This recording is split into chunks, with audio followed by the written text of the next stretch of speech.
And we are live. Great. All right. Welcome, everyone. We are on day 3 of New Economy Week here, where we're exploring all kinds of questions.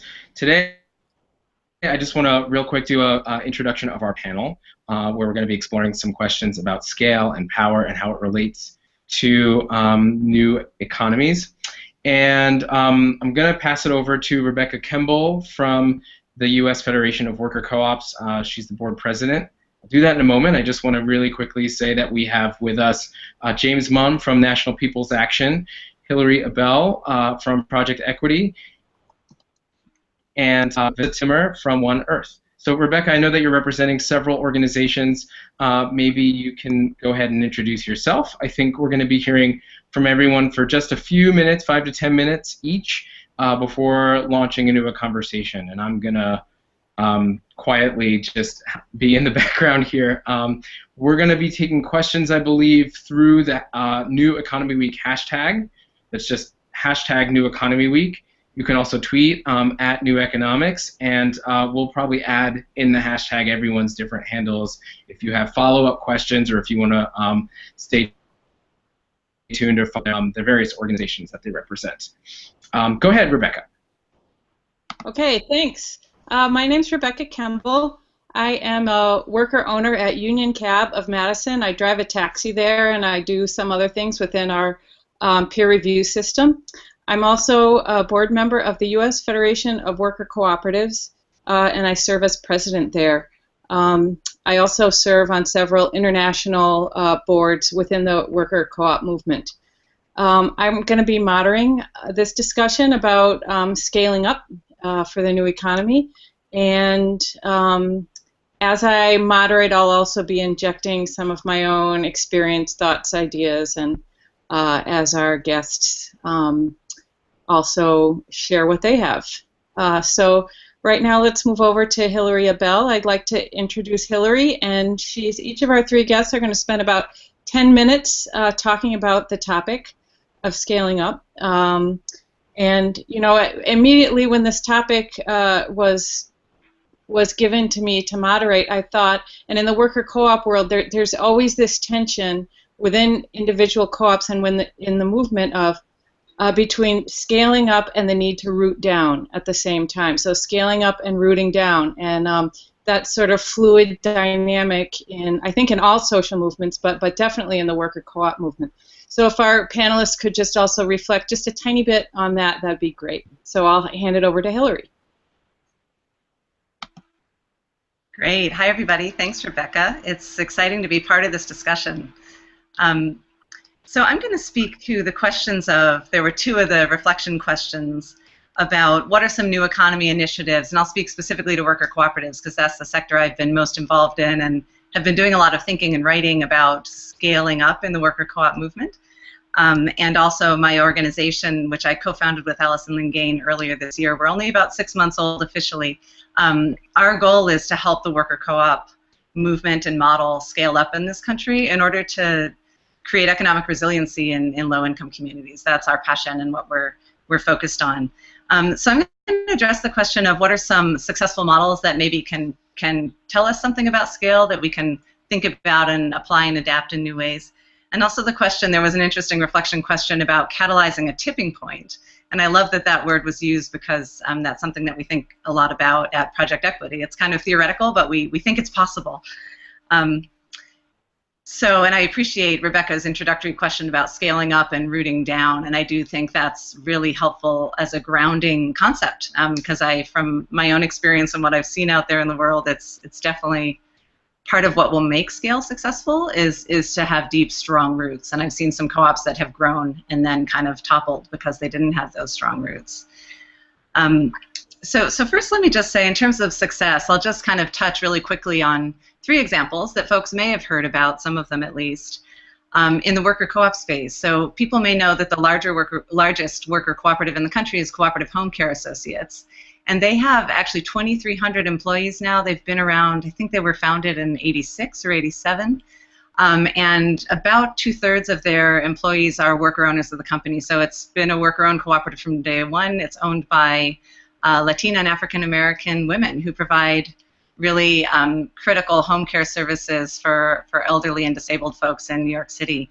And they have not only been able to pay their workers substantially or provide compensation packages that are better than industry average, which is extremely important. And their slogan is quality care through quality jobs. And through becoming experts in the home care industry and building that business for decades, they've been able to do that for thousands of workers. So they're really the shining example of existing scale in the United States around the country. Another example is Opportunity Threads, and this is a small cooperative that has a really interesting strategy about impacting the economy at scale. So they're a cut and sew cooperative. They're sewing, textiles and clothing and handbags and that kind of thing, mostly for other labels that are putting them out in the marketplace. And that's been an industry that was huge in North Carolina, but was really exported in the 80s and 90s overseas. And they're part of a movement to bring it back that's really starting to gain momentum. And they're about a 20-person worker cooperative, mix of local folks in a small town called Morganton, North Carolina. Many of them are originally immigrants from Guatemala, but there's been a Guatemalan community there for a very long time. And they have made amazing progress in the several years since they launched, not only growing to the size they're at, but being a totally self-sustaining leader in their business, working with some of the fastest growing sustainable clothing brands that have a local focus but are also selling nationally.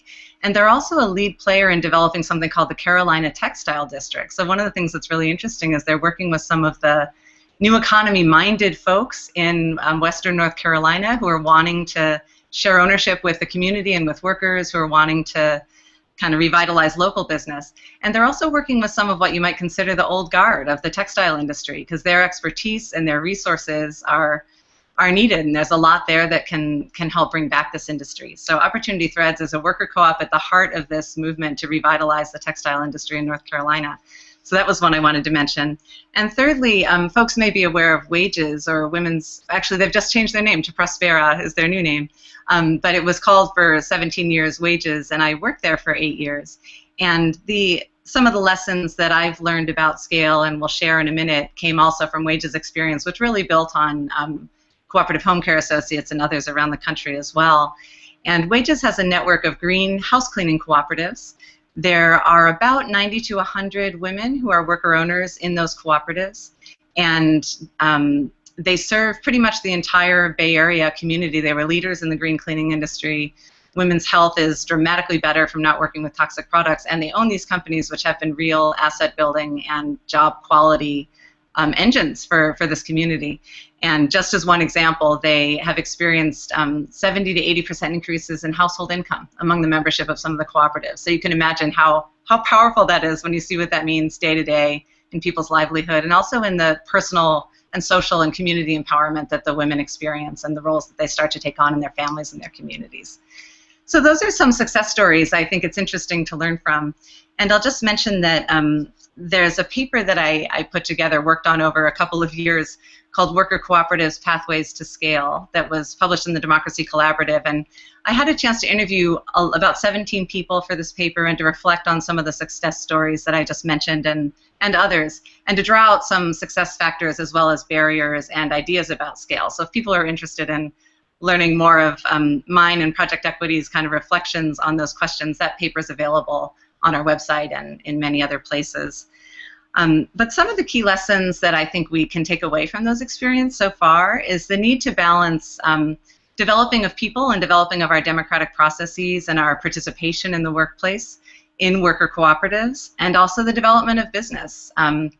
I feel like many of us, including myself, came into working with cooperatives from having been community organizers, for example. That was what I was doing before I was a worker owner in a co-op, actually, at Equal Exchange back in the 1990s, and then later got into co-op development. Or social workers or other things that are more directly about community empowerment.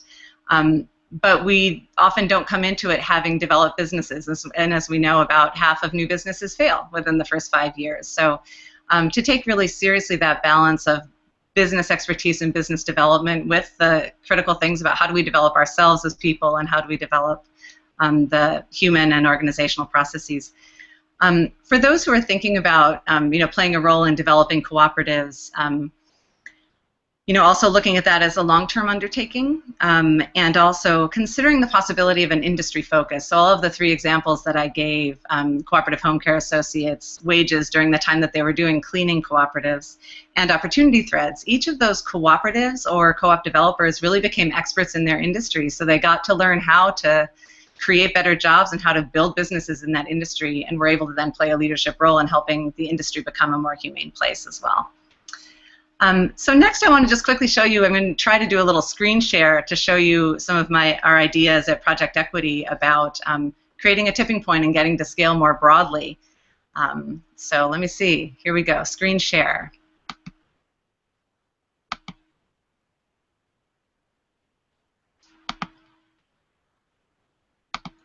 Okay, can you see that? Okay, I'm assuming that's a yes. So actually, it's a no. Hilary, no. Okay. No. Okay, still. All right, if this doesn't work, then we'll skip it. Let's try one more time.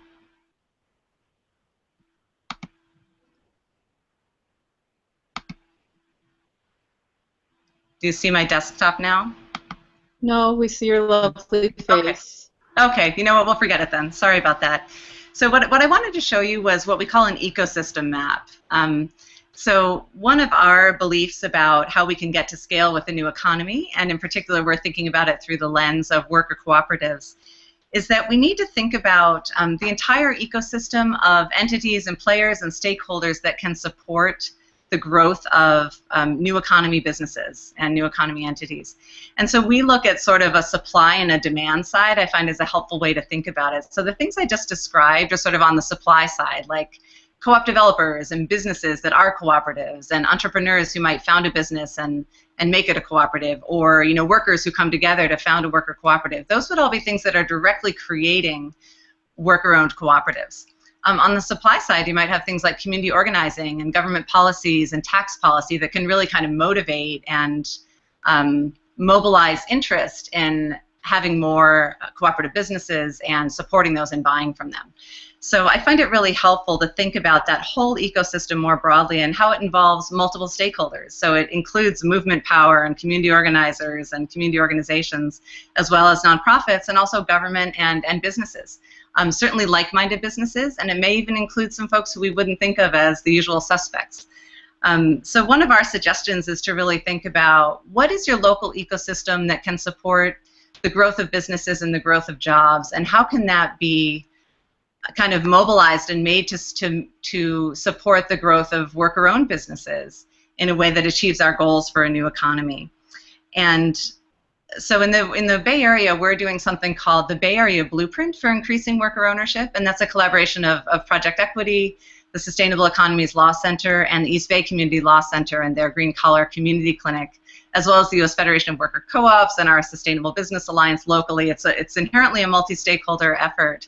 And we're looking actually at 3 pathways to worker ownership, and this is kind of the last point I want to leave you with, which is that let's think about starting up new cooperative businesses, and let's do a lot of them, because we need a lot more. We have about 300 to 400 in the country right now, and I think to build the new economy we want, we should have thousands.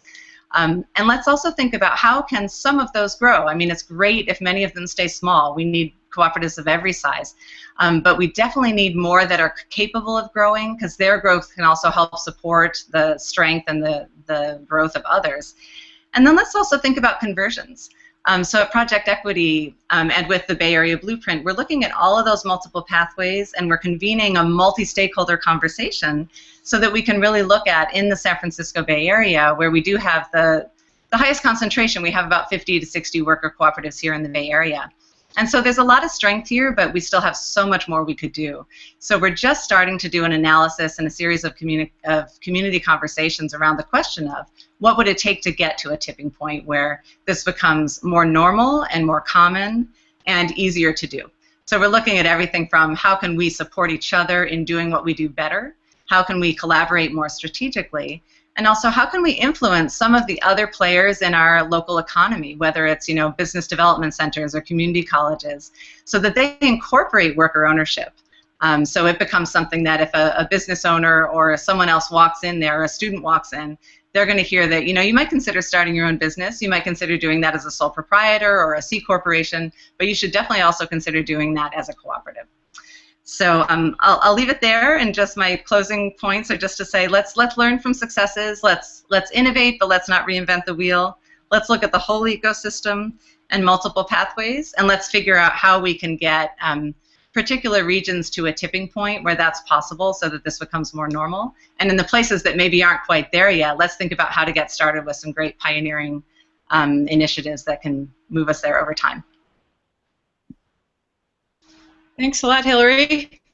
We will move now to James Mumm. He's from the National People's Action. It's a network of grassroots organizations with a fierce reputation for direct action from across the country that work to advance a national economic and racial justice agenda. So welcome, James, and why don't you give us about 10 minutes of your responses to this issue. Great, thank you so much. Can you all hear me? Yes. We just wrapped up a 3-day staff retreat, so I'm based in New York, but I'm here in Chicago, and my staff are all around me, so they'll be walking in behind. So I want to share a few thoughts today. This is really exciting. We're really excited about New Economy Week, and really excited to be a part of this conversation today. So let me just introduce a little bit more about National People's Action. We are both a national organization and a network of community organizing groups around the country, some of which have very active New Economy programs. But we really start from a place of analysis that, we see what you all see: growing inequality, structural inequity, and increasingly broken democracy and climate change. And all those have their roots in the old economy. That economy works super great for people and corporations at the top, but increasingly poor for everybody else. So I think that's, everyone who's on here, and I guess part of New Economy Week would agree with that. But we also know that the people who benefit most from inequality and structural racism and the current economy have no self-interest in moving to a new economy. So this led us to, over the past several years, build what we call our long-term agenda for a new economy.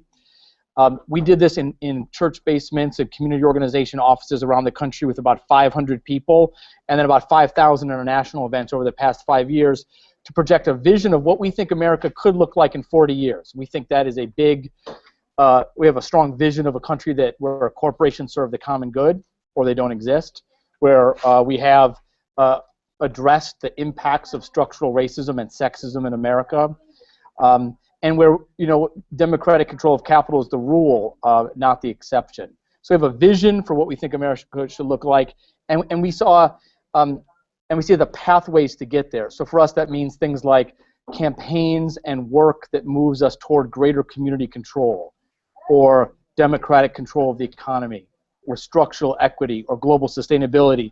And if you want to learn more about that long-term agenda, it's on the National People's Action website.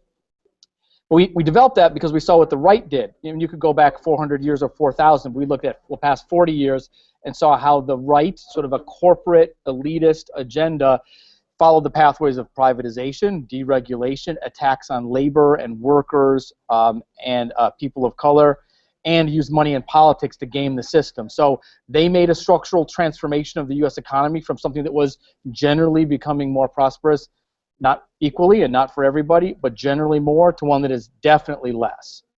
So, great. So now we're in this place.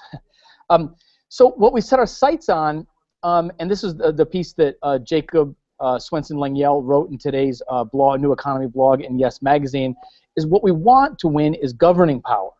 Like, we need to set the rules of the economy. And to get us to governing power, that requires us to build what we call independent political power. That's political power that's outside parties and even outside labor and other big institutions. It's power that people own, and it's organized people and organized money in elections. And to get there, it demands organizing and addressing questions of power far beyond what I've been able to do, certainly in my career as an organizer over the past 25 years, and my friends and allies. We got to think bigger and better, and that means we have to answer the question of scale. So that's what I'll talk mostly about today. So, over the next couple years, National People's Action intends to be part of an effort that we call our People and Planet First campaign. We think there is a real need for a movement effort, so a collective effort that goes after power, and that whose answers to what to do about the current, question of jobs, or the broken economy, or that people of color are left out of the economy, or women make less, is to build a new economy. We have to take power away from the people that control the old economy. So we've been thinking a lot about what it means to run campaigns that do those things. I think it means a new level of campaign work that's more integrated, meaning our electoral programs are about what one of the leaders in the Bronx once said: if you can't change the people, change the people. So we need to have an electoral program that is about changing who is governing, and we think that should be people like us on this call. And the allies and grassroots members and workers that we work with, they would serve us far better. We need a power building program, and I'll talk about that in a second, that can move to scale. And we have a couple of tactics that we know work, and we want to test out more. I think we have to fight the battle of the story, and really fight the sort of narrative battles that maybe we have not been equipped to date.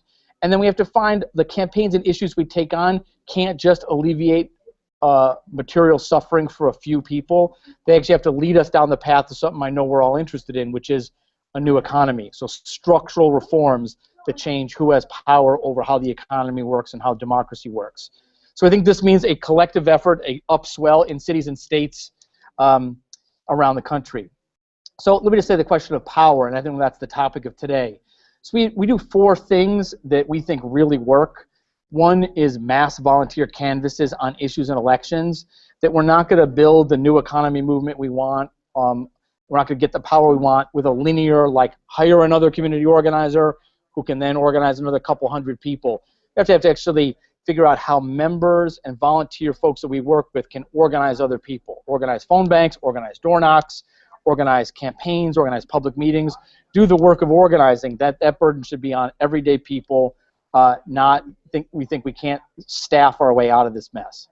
2 is that a deep double-down investment in leadership training that puts people on a path to power where they're organizing people, money, and ideas. And so I think there's a lot of great things happening around the country on this, but how are we really training people at the scale necessary so that they can do the organizing they need to do? 3rd of those 4 is raising independent money. We're not going to foundation fundraise our way out of this, or borrow enough to do it. We got to raise money from individuals through membership programs, through the volunteer canvases and paid canvases. We got to raise independent money that lets us take our great ideas about things we want to do and intervene in the economy and make them real. And the 4th one is really building alliance-based infrastructure in cities and states that lasts through electoral cycles and issues and builds toward governing power in cities and states. And we know that this can happen. I've got a couple examples, and then I'll wrap up.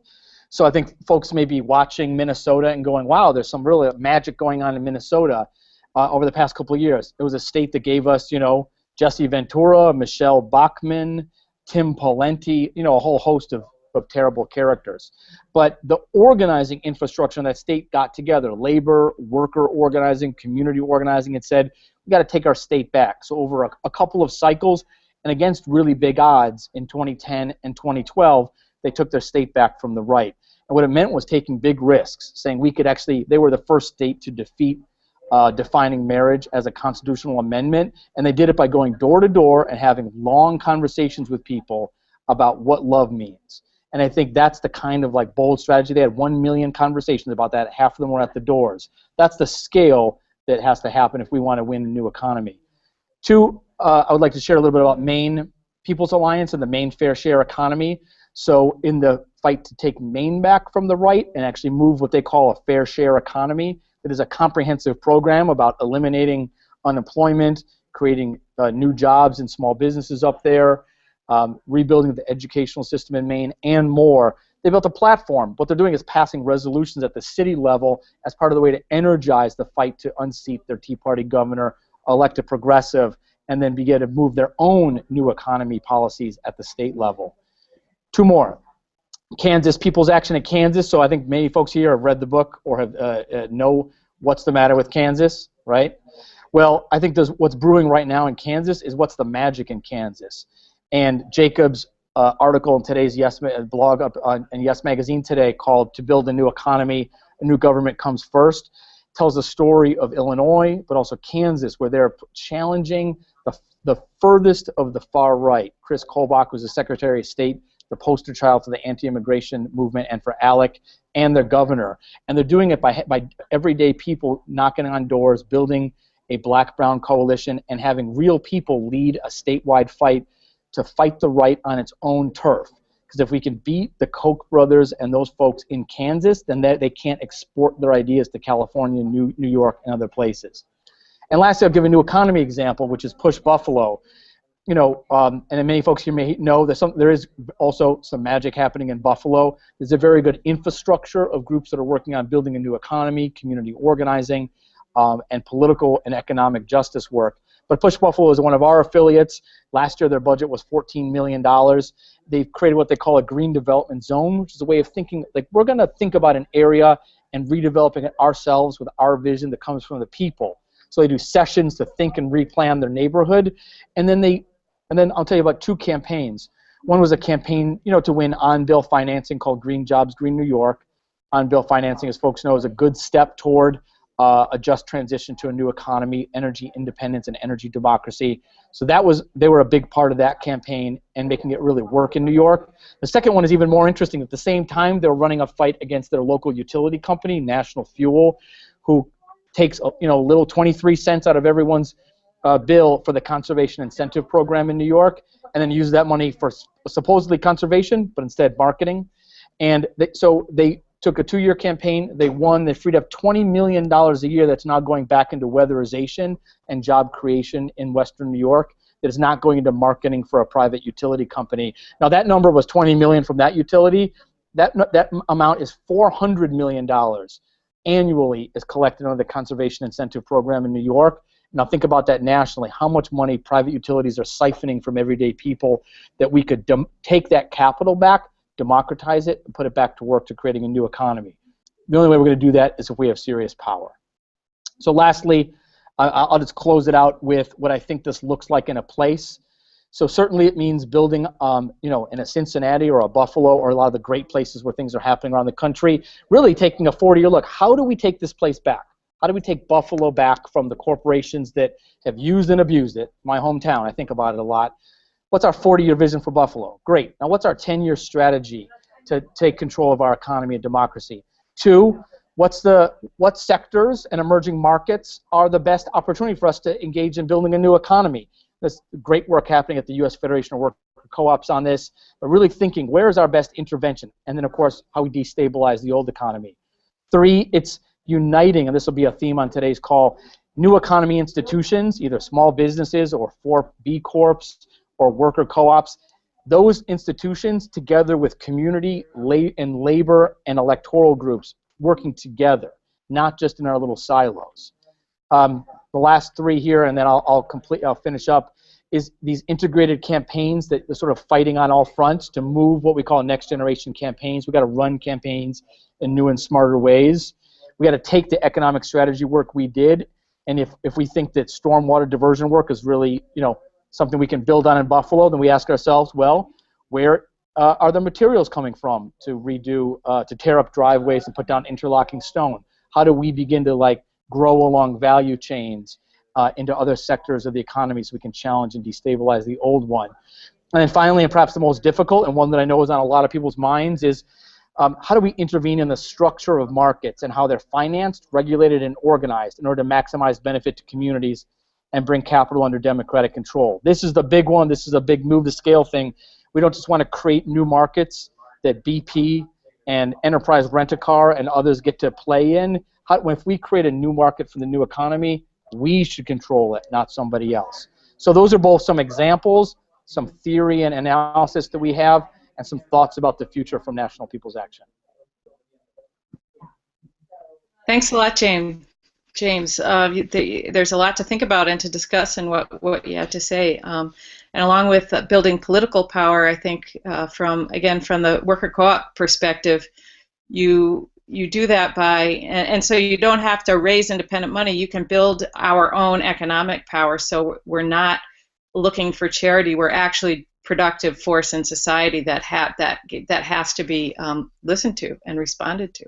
So thanks a lot. Let's move now to Vanessa, who is from One Earth. One Earth is a nonprofit think and do tank based in Vancouver, Canada, whose mission is to transform production and consumption patterns locally, nationally, and internationally to be sustainable, healthy, and just within the limits of living systems. So Vanessa, take it away. Great. Thank you so much, Rebecca, and thanks so much for having me here. And as Rebecca said, I'm from One Earth, and greetings from Canada. And here in Canada, we've been actually very active in New Economy Week as well, collaborating with New Economy Coalition and with the Canadian Community Economic Development Network, and spreading the word. And it's just a delight to be on this webinar. I'm also part of something which is, One Earth is part of something which is quite exciting called Cities for People, which is a new experiment in advancing a movement towards urban resilience and livability. And our sense is that we can advance that movement through connecting innovation networks. And so very much like the New Economy Coalition, we're thinking a lot about, how do we actually get systemic change to happen through connecting these movements. This Cities for People is kind of based mostly in Canada. It was initiated by the McConnell Family Foundation. It's also linking across the United States and around the world. And One Earth, my nonprofit, is curating or kind of facilitating the new economies theme. There's 3 other themes which will resonate with what we've been talking about so far. One of them is citizen spaces, the critical role of an active civic well-being within a city. And that's curated in Montreal by the Montreal Urban Ecology Centre. And we were also looking at the built-in natural environment. So Evergreen CityWorks from Toronto is really looking at cityscapes. And finally, this is really interesting, but I'm sure many of you have connected your work on movement building to the role of the arts. And so Musicgetti's, based in Guelph, Ontario, is actually bringing in this whole perspective, the arts and society, into our exploration of building a movement. And I'll come back to that in a moment. So really, Cities for People is about movement building and connecting innovation networks and learning from experiments on the ground. And we're really asking, what are we trying to scale? Who is involved in scaling? And then how do we scale? And I just wanted to put forward 3 aspects of scaling that I think have been very helpful for me in terms of understanding what I'm seeing in pilots and experiments, and also might be useful for people who are participating in this panel and listening and participating in your work. And this is built on the work of a group called Social Innovation Generation. So Social Innovation Generation is a collaboration, includes the University of Waterloo, and they really started to define 3 types of scaling: scaling out, scaling up, and scaling deep. And particularly Francis Wesley, Darcy Riddell, and Michelle E. Moore have really unpacked it, as well as Al Admansky. So I wanted to kind of speak about some of our work in the context of those ideas. So let's start with scaling out, which I think is the main way most of us think about scaling. And I'll give you an example. So last week I participated in something called the Coffee Cup Revolution, where binners, so marginalized people in Vancouver, collect cans and glass and bring them back for deposits. And for one day, we actually set up a temporary depot to collect coffee cups and had a conversation about the coffee cups and consumption and our kind of addiction to coffee and the way that links to our wasteful economy. So this group of binners has actually been collaborating since 1995 in something called United We Can. And United We Can really was a group of binners coming together to set up an organization in order to create the kind of a respectful work environment for those who are marginalized, as well as a depot system for recycling. So it's green-collar jobs, environmental, and of course new economies in the sense of closing the circle. So that got set up in Vancouver in 1995. A couple years ago, Marika Tagliero in Montreal heard about United We Can and started a cooperative called Les Valoristes. And that's in Montreal. It basically took the same idea and is now bringing that idea to Montreal. So the reason why I'm using this example of the Binners and Les Valeristes, who had its first temporary recycling depot this summer, is that it's kind of the way we often think about scaling. We take something that's working well, that's really working well in one place, and pick it up and bring it to another location. I think one of the things we always have to think about when we do that scaling out, that replication model, is are we staying true to the kind of core values of this particular idea or innovation. And as many of us know, and what Rebecca was saying about rooting down as well, replication might not always work when we think about scaling, and we often have to look at the context and adapt it. So in addition to scaling out in terms of replicating, let's think about adaptation. And a great example, and of course, Marika in Montreal is adapting the United We Can model to the Montreal context. We're seeing the same in another example that One Earth is involved with called industrial symbiosis. Kind of links to what James was just mentioning, what's happening in Buffalo in terms of a green development zone. So these are zones of industries that start connecting waste products from one industry to become the resources for something else. So, for example, in the Strathcona business area in Vancouver, there was tofu business located next to a food bank, but the tofu scraps that did not fit in the package went to landfill and not next door to the food bank. So they started to close that loop. And that kind of closing of loop of waste, of energy, of materials, industrial symbiosis, is actually not just happening in Canada, it's happening around the world. And what we're finding is that the idea of connecting industries in that way is being adapted, whether it's in, it started in the UK, if it's in Brazil or China or Canada, the ideas are the same, but they get adapted to these different locations. So replication, we can then start looking at adaptation. And another interesting adaptation that's happening is, historically, the idea of scaling out came from the Ford model. You build a car, you basically send it down the assembly line. And I think we're all finding in the new economies movement that we're starting to play around with scaling out, not just by getting bigger at replicating those products, but instead these decentralized ways of delivering solutions. And one example that a colleague, Denise Tashro, shared with me is the Brooklyn Industry City, which is actually decentralizing the making of products. And we're not just seeing things growing in order to replicate at a larger scale. So the final part of scaling out is that we all know that social change is not kind of a numbers game. It's not a math game. So scaling out in terms of like replicating a mug. So if I'm replicating this mug over and over again, we know social change is not just about those kinds of numbers. Social change is much more of a social and ecological challenge. So we often don't replicate the exact same thing. We might disseminate principles across space. So instead of taking the same idea and replicating it, we might have core ideas that translate from one place to the other. And we're seeing this already happening in the sharing economy. So we might have the Vancouver tool library or the Toronto tool library that gets picked up in different places. But the larger principle might be access to materials rather than ownership over those materials. And that can disseminate an idea across many different places without actually replicating or even adapting. So that's scaling out. And we all know that that's one way of getting this to scale to those tipping points. But we could already hear James talking about governing power and structures, and definitely that's where I'm going next. When we look at scaling up, we're actually seeing that when we start to replicate, when we start to adapt, that we actually need to have the capacity to understand the system better, and we start to think about we might need to broaden the boundary of the innovation we're looking at. And this gets to Hilary's idea of this ecosystem. So can we expand the notion of the scope of the innovation by looking beyond the particular neighborhood or space to the kind of political, the policies, the resources, the partnerships that need to be in place, the conditions or contexts that allow things to scale. And that requires us often to focus on shifting the political space.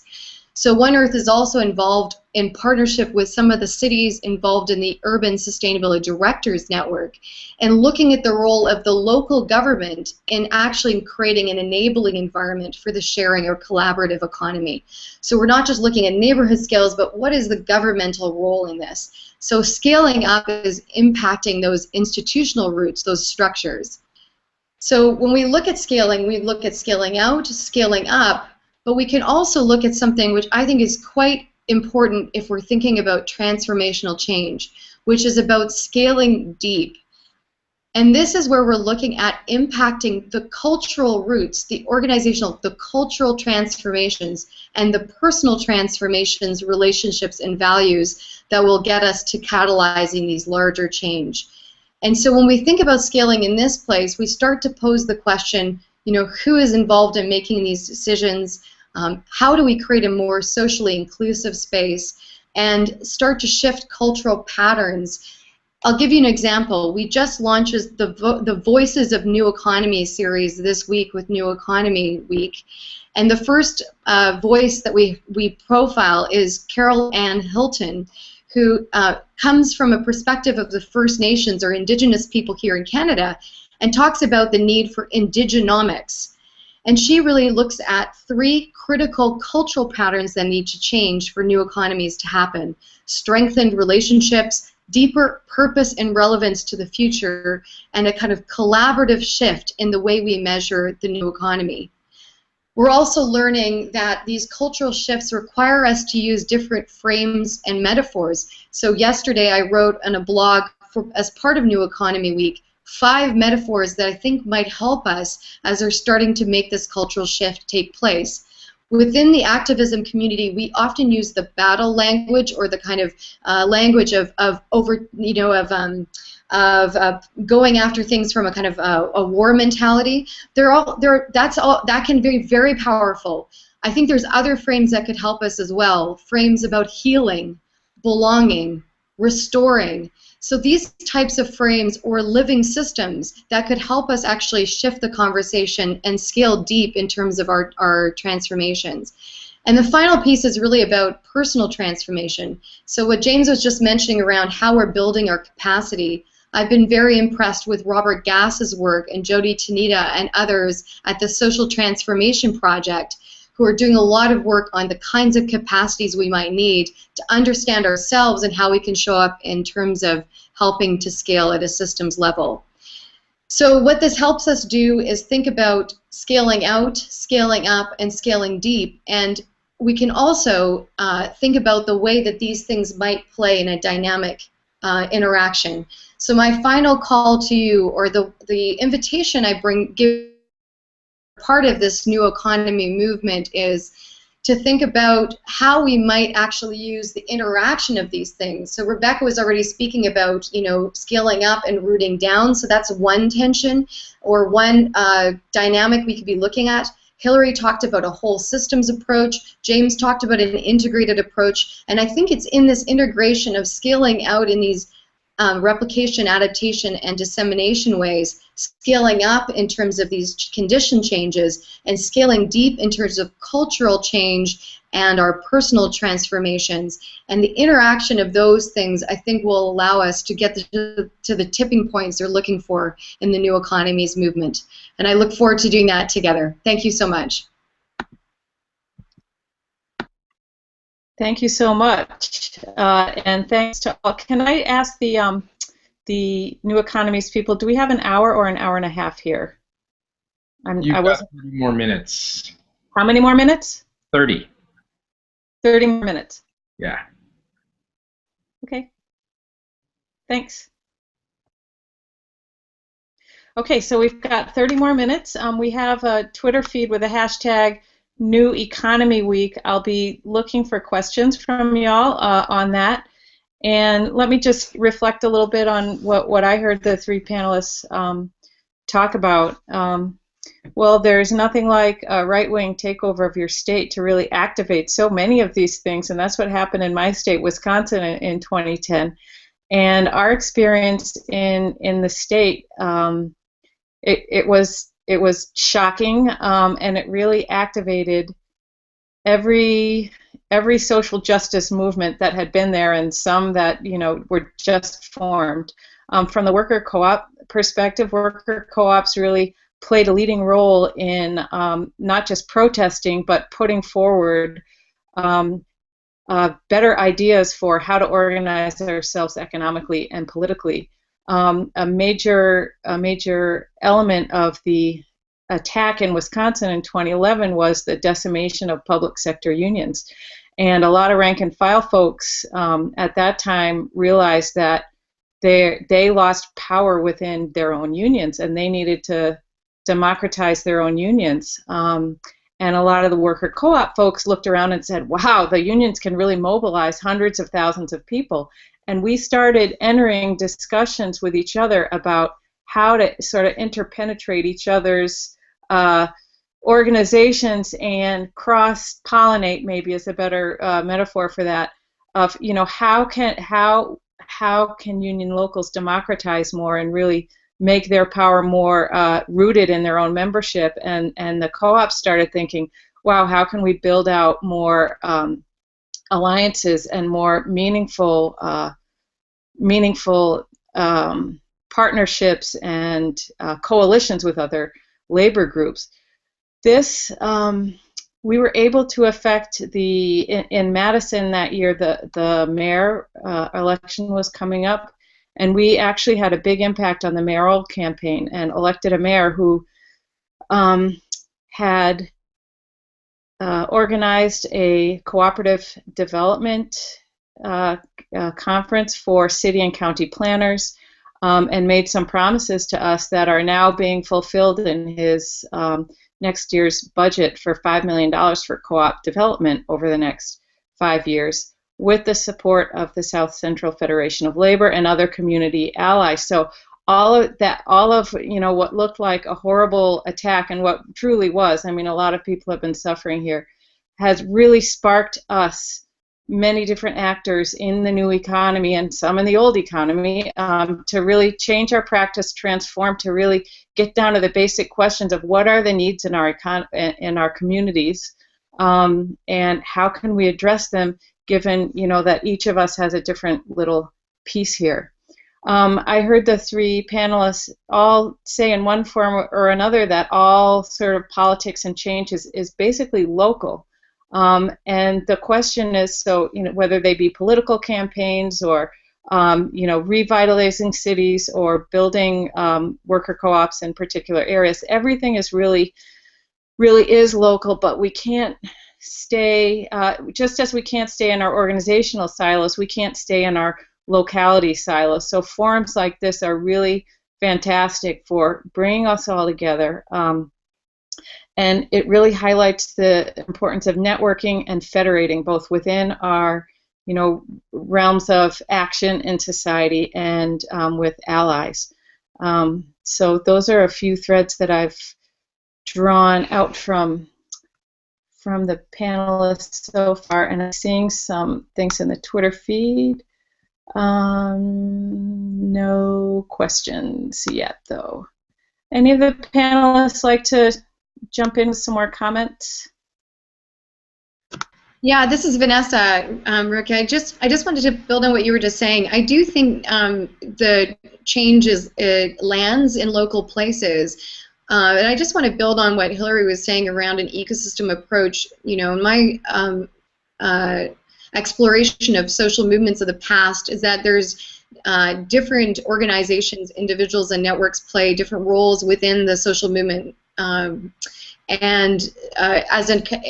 not necessarily are they all locally based. So you can have very supportive kind of new economies work happening and shifting, the business models or ways of measuring progress, or the curriculum of business schools, or connecting to the political level in terms of federal politics or global politics. So I just wanted to clarify that I think it's actually new economies expresses themselves in local places, absolutely. I think the change happens across scales, and I think part of our efforts are really in pulling together a kind of cross-scale ecosystem of change, because I think one of the things we're falling into the trap of, on is an overemphasis on local, when I think sometimes that can blind us to some of the broader social change that needs to take place at a cultural or institutional level at a different scale.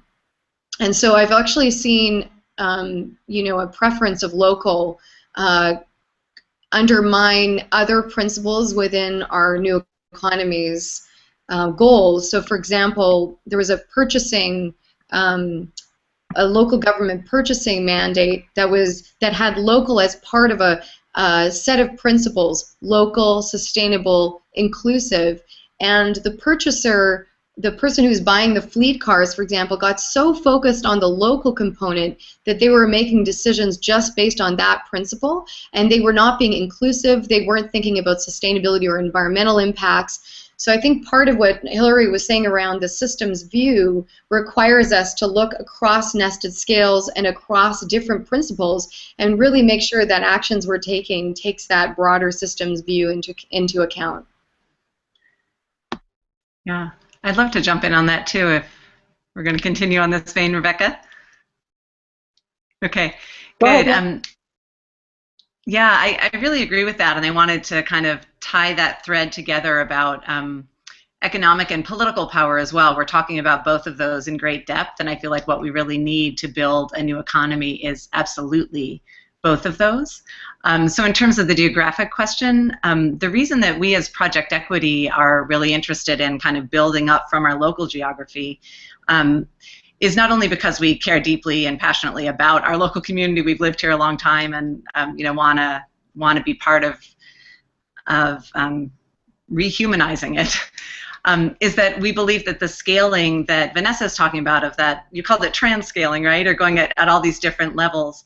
I think with worker cooperative development anyway, the way that we've been thinking about it is going to be most effective if it gets to a tipping point in a specific geography. So I'm really excited about the work of the U.S. Federation of Worker Cooperatives. Having that become a robust, sort of powerful national organization has been so meaningful, and they've been around 10 years, and it's really in the last sort of 3 to 5 years that there's actually been some budget, and the small programs that we're building are starting to grow.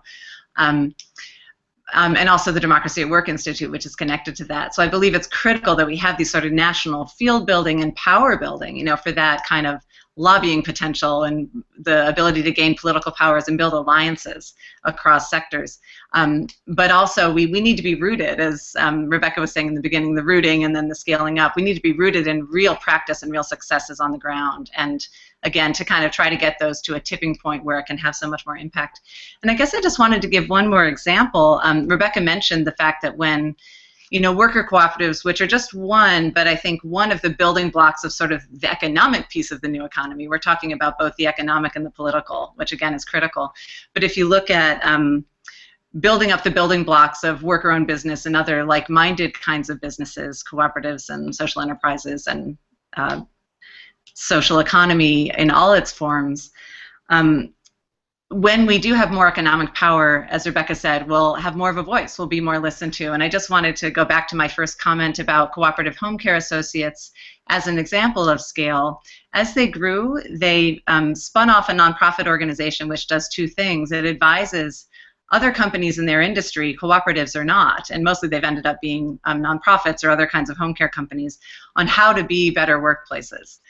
They've also replicated some cooperatives, but in their case, they moved away from the replication strategy that Vanessa mentioned as only one of 3, and they moved into more of a political strategy. So their nonprofit not only does advising and consulting with other companies in their industry, but they also do political work, and the result of that is that they've become a go-to, a very, very respected go-to in the home care industry. And home care jobs are the fastest growing jobs in our country, the #1 fastest growing work description. And so they were able to get the department, not them alone, as part of a really big movement, but PHI, this nonprofit associated with the cooperative, was one of the main information sources that the Department of Labor looked to in passing a new rule that will provide labor protections for the first time to home care workers starting in 2015.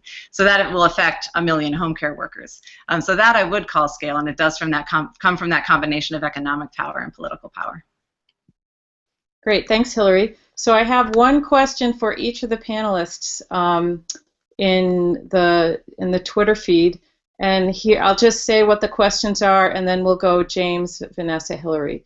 So the questions for Hilary is ideas for how co-op movement can build beyond democracy within businesses to democratizing relationships between businesses. So just think about that, Hilary.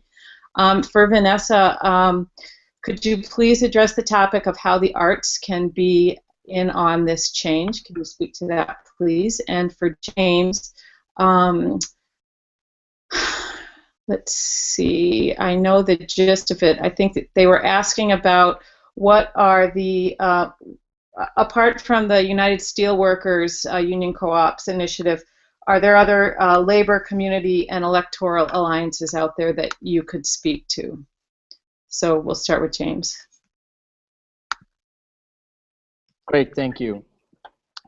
Yeah, I think the challenge of our day is to take things like those and new economy institutions and put all those together. And I don't know too many good examples of that at the moment that are operating at a decent scale.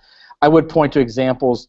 So in Buffalo, I talked a little bit at one called, we'll talk about Push Buffalo. There's also Open Buffalo. Open Buffalo includes Jobs of Justice and the labor partners there, a faith-based organization called Voice Buffalo, Push Buffalo, and Riverkeeper, Partnership for Public Good. And that, so I think that's the kind of infrastructure you need to have to be able to move things. I think Minnesota is a good example. I could talk a little bit more specifically about Minnesotans for a Fair Economy.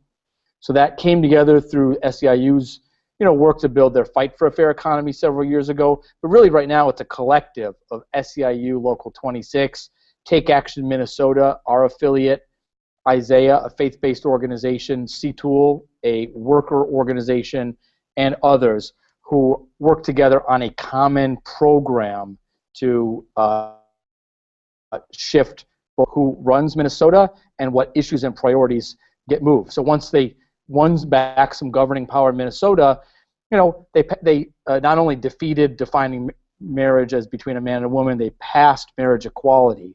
They passed a statewide ban the box. They raised the minimum wage, and they closed corporate tax loopholes to the tune of $400 million a year of new public money that could be spent on transportation, education, and et cetera. So I would look at tables like that, which are really set up around a permanent alliance of different forces that each bring something very unique to the table, who have a vision beyond an issue coalition or a particular election. They say, how do I win progressive governing power in the next few years? What would I do with it? Let's work together on that and invest in each other's ability to play our part. So I'll just stop there, and I would love to hear the answers to the other questions.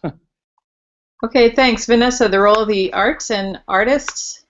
Great. Yeah, I mean, I agree with James that what's really interesting is thinking about some of these permanent alliances that over time are addressing complex issues, and we're all involved in those. And I think sometimes we are tasked with envisioning or getting a sense of where we're moving towards. Now, I've been involved in the environmental movement since I was a teenager, and I have to say that I'm so grateful for my mentors, but I've also found them to sometimes be very depressing because the scope that they show of what the world is like is disheartening at best, and sometimes can be a bit overwhelming in terms of all of the negative news. And I think we all feel that way sometimes. And so I think that there's a real role to play in not just looking at things from the evidence of today, but actually creating an imagination space.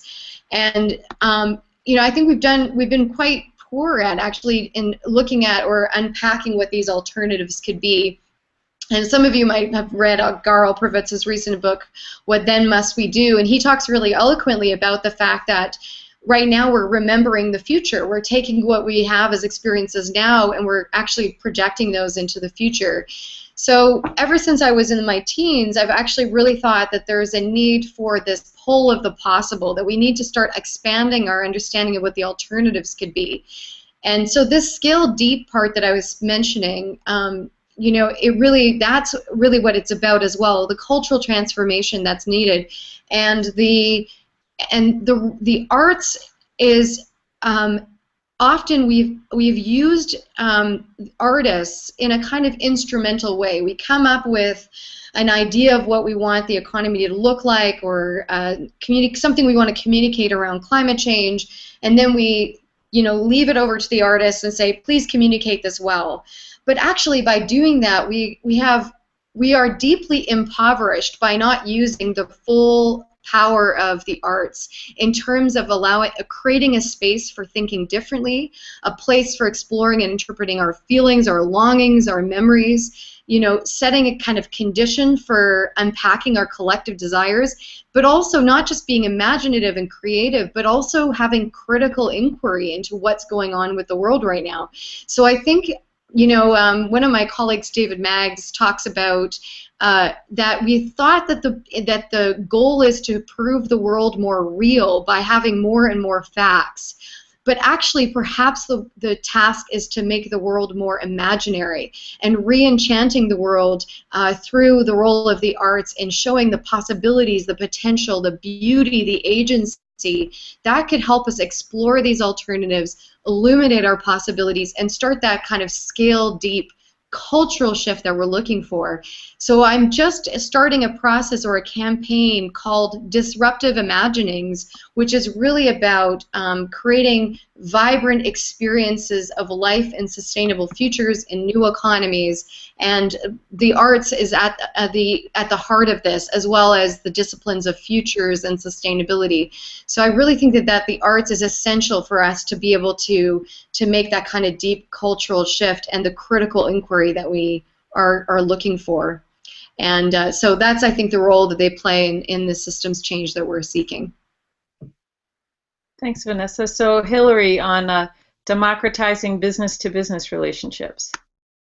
Yeah, that's such a great question. I'm going to try to answer it in two ways. One is to provide a couple of examples of where businesses have come together in a democratic way to be more powerful and more successful as businesses with the social and environmental goals that many of them that are doing it have. So people probably know the Arizmendi cooperatives here in the San Francisco Bay Area. You may have heard of them.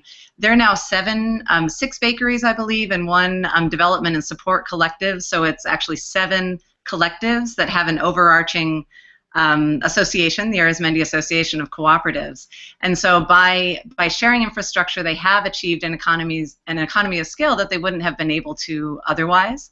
So they're a really interesting example to know about, and their cheese rolls and pizza are to die for. Another example, more recent, is the Solar Amicus Cooperative. So this is a business-to-business purchasing cooperative formed in the fall of 2011. And it's independent businesses. There's 33 of them now, and they're in 23 states, actually, all in the solar industry, looking to purchase together. And they are formed as a cooperative that's jointly owned and democratically managed by the member companies. So that's kind of building the power of independent solar companies in this industry, which now has many really large solar companies that are growing rapidly. So I think all of our hope is that industry continue to grow, but do so in a way that doesn't become an oligopoly or a monopoly, but remains really vibrant with lots of small and medium-sized companies, hopefully more and more of them cooperatives, because there are cooperatives in that space. And then I wanted to mention a different kind. I'm not sure what the person who asked this question was getting at, but I'm very intrigued by it. And it did make me think, that question of democratizing relationships between businesses. What about the businesses that maybe don't seem like peers, small businesses working together, cooperatives coming together in an association? So one example would be where cooperatives are engaging with what is often called anchor institutions. So the Evergreen Cooperatives in Cleveland is an example of that.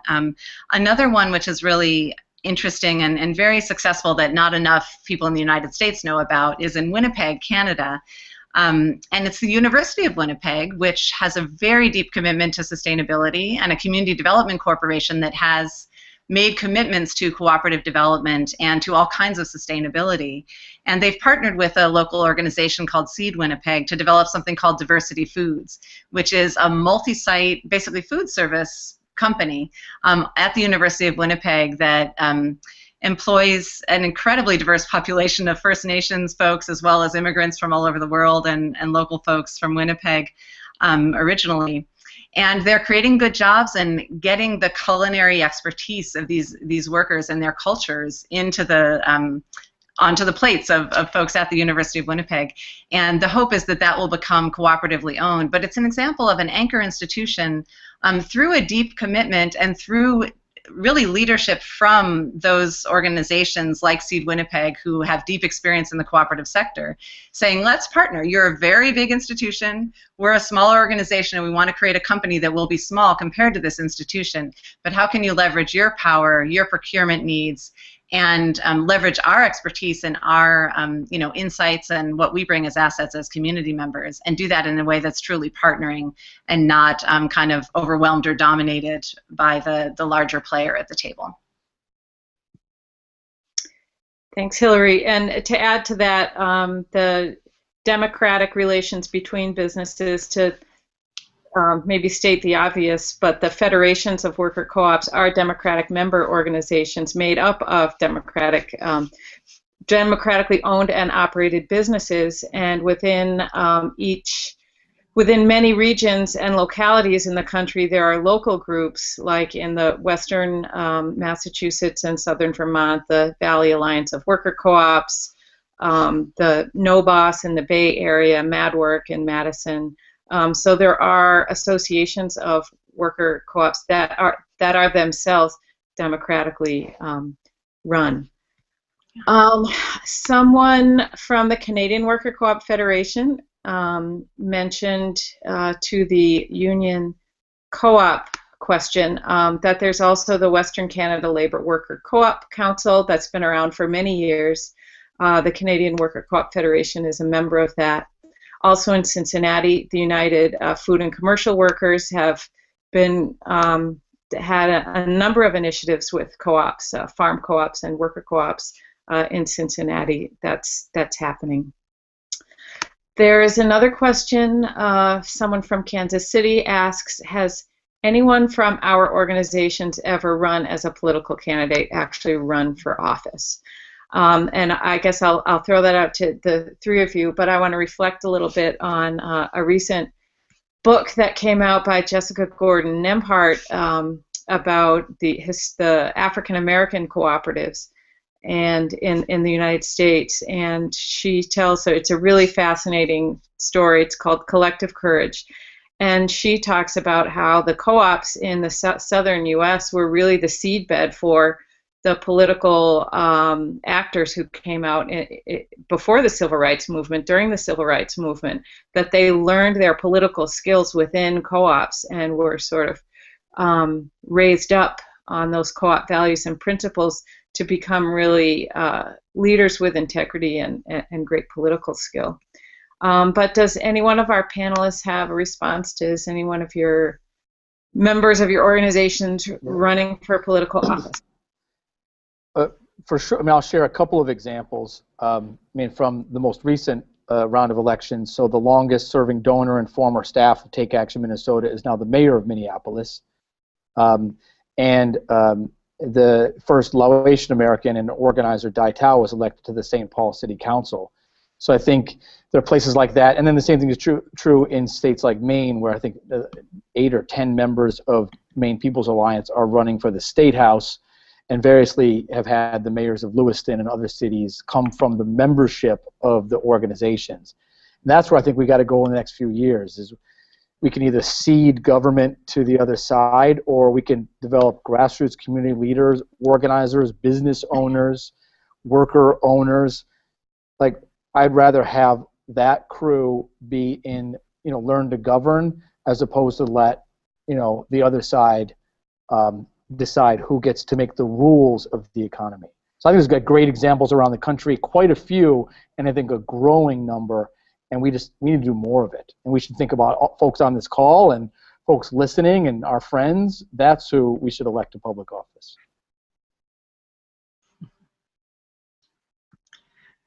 Nothing to add, unfortunately, on that one quite yet.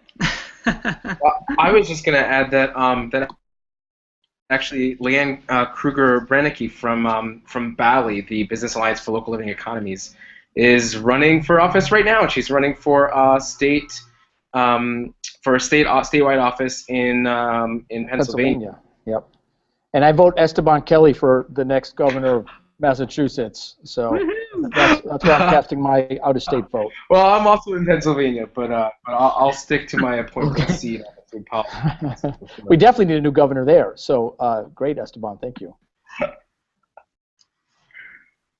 Yeah, and this is Vanessa. So up in here in Canada, definitely the organizations that we've been working with, we're constantly thinking about the influencing and shaping political spaces, both at the city level, at the province level, federally, and that takes the shape of running for office, and it also takes the shape of thinking about political windows of opportunity and mobilizing our networks to support those who are in office at key junctures to really provide, for example, progressive business voice or campaign with a groundswell of public support. So, for example, in the lead up to the United Nations Conference on Sustainable Development, we traveled across the country and engaged thousands of Canadians in creating a public voice for progressive sustainable development policies at the Canadian and international scale. So I think, as the question is alluding to, this is really a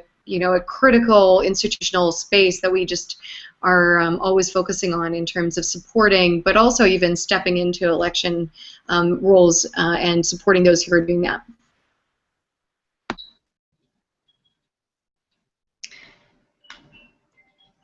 Yeah, I'll just add that related to running for office or just working with folks who are in office, I do think that we're seeing the beginnings of what I hope will be a groundswell of that in the worker cooperative sector. Rebecca mentioned the exciting, I didn't know it was $5 million, that really exciting news coming out of Madison, and people may have heard about the $1.2 million that the New York City Council put toward worker co-op development earlier this year. And there's policy initiatives that are going to be coming out of that, and I think we haven't been prepared to do a lot as a worker co-op movement, I think, around policy in the past, but I think we're kind of building up that muscle. And these are a couple of examples of people, on the sort of business side of the new economy movement, allied with others on the movement side and the organizing power side, working with politicians to make things happen that can concretely move forward the new economy vision. Yeah, I think a lot of us in the worker co-op movement, we're so busy doing electoral stuff and participatory stuff in our own businesses and alliances that we would have to, I'm thinking of myself, I've been recruited to run for city council and school board and this and that, and it's so much, it's too much, and I think it's difficult sometimes to get out of your doing what you love to take that next step into the wider community. But what we do, and what I personally and members of my co-op, Union Cab, have been doing for the last 9 months in city government has been really advocating for a strong public transportation system that does not open itself up to the billionaire investors in companies like Uber and Lyft that have come into our communities and really caused some damage on and would like to really take out all of the local businesses and then have their really exploitative and price gouging model be the only game in town for taxi transportation. So it's been members of our co-op, not just the general manager, and not just one point person, but when there are meetings with the city, there's 5, 6, 7 co-op members showing up to that meeting and speaking from different points of view and all adding something to the conversation. And not only because we're a co-op, but because we're a co-op and are rooted in ethical values and community values and have provided so much value to the city, we are a force to be reckoned with, and the city council and the mayor have really taken a hard line on these companies that want to come in and really do damage to our local economy. So there's that level of political engagement. I'm looking at the time. Esteban, are we up? Is our time up? Yes, our time is up. Okay, well, I want to thank all the panelists, the New Economy Coalition, for convening this panel. I believe it will be on the internets forever and ever on your YouTube station. Is that right? Esteban? Yeah, I think that's right. I don't know exactly how to find it other than to go through our YouTube station, like you just said. Is that about right, Eli? The communications end? Can you all hear me? Yes. Okay. It will be posted on our Yeah? YouTube page and also on the neweconomyweek.org website.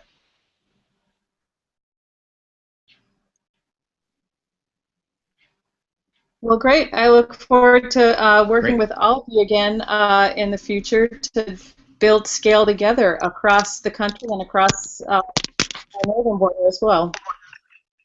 Thank you. Thanks, everyone. Take care. Thank you, everyone.